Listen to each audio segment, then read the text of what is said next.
So one of the things that we've looked at in women with Fabry disease who are having a pregnancy, we've really labeling said, if they need enzyme replacement therapy, keep them on therapy.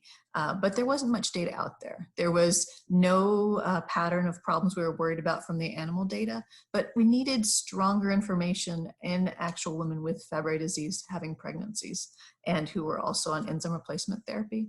So having 15 years of data in the sub-registry for Fabry disease was really helpful in giving us some longitudinal data. Still small amount of pregnancies, but enough that we didn't find a systematic pattern that makes us concerned that using enzyme replacement therapy with agalsidase-beta during pregnancy increases the risk for specific complications or issues with the pregnancy and baby. So what we'd say is, based on this, it's still clinical judgment by the physician who's treating the patient on whether or not they should continue this during pregnancy. But it looks favorable. There's not anything in here that would be worrisome.